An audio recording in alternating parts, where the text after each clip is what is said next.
নাটোরে কর্পোরাল মাসুদ রানার গ্রামের বাড়িতে আছেন সহকর্মী নাজমুল হাসান। নাজমুলের কাছ থেকে জানবো সবশেষ। নাজমুল, দাফন তো সম্পন্ন হয়েছে, পরিবারের সদস্যরা সবশেষ কি বলছেন আর সার্বিক পরিস্থিতি সেখানে কেমন জানাবেন? সোহার, আসলে পরিবারের সদস্য সহ এই গ্রামের সকল মানুষ কিন্তু শোকে স্তব্ধ হয়ে গিয়েছে।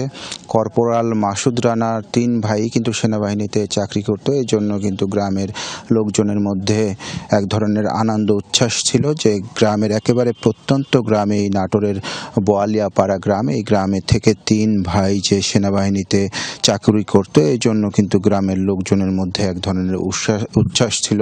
আপনি দেখতেই পাচ্ছেন যে এই মাঠে একেবারে গ্রামের সব বয়সী মানুষ এখানে তার দাফন সম্পূর্ণ করে অশ্রুসিক্ত নয়নে কিন্তু এখানে একেবারে স্তব্ধ হয়ে আছে। আমরা এখানে যমুনা টেলিভিশন লাইভ দিবে যখন শুনেছেন, তারা কিন্তু শোক প্রকাশ করছিলেন, আমাদেরকে তাদের অনুভূতি বলছিলেন। পরিবারের সদস্যরা কিন্তু আজকে একেবারেই গণমাধ্যম কর্মীদের সাথে কথা বলেননি। তারা যে এতটাই শোকাহত যে কথা বলার মতো ভাষা হারিয়ে ফেলেছেন, পরিবারের সদস্যরা নির্বাক হয়ে রয়েছেন। তো সব মিলিয়ে যে এলাকায় শোকাবহ পরিবেশ, এই শোকটা কিন্তু শুধু পরিবার না, পুরো গ্রাম এবং পুরো দেশেই ছড়িয়ে পড়েছে যে নাটোরের মাসুদ রানা সহ বিভিন্ন জেলার 6 জন শান্তি রক্ষা করতে গিয়ে সুদানে সন্ত্রাসী হামলায় নিহত হয়েছেন।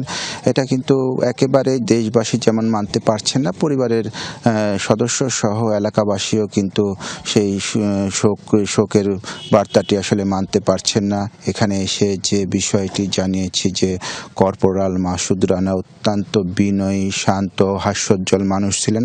গ্রামবাসীর সাথে তার একেবারে সৌহার্দ্যপূর্ণ সম্পর্ক ছিল। এরকম একটি তরুণ তাজা প্রাণ আসলে শান্তিরক্ষা মিশনে গিয়ে প্রাণ হারিয়েছেন, সে বিষয়টিতে তারা একেবারে শোকে স্তব্ধ হয়ে গিয়েছেন। সোহার।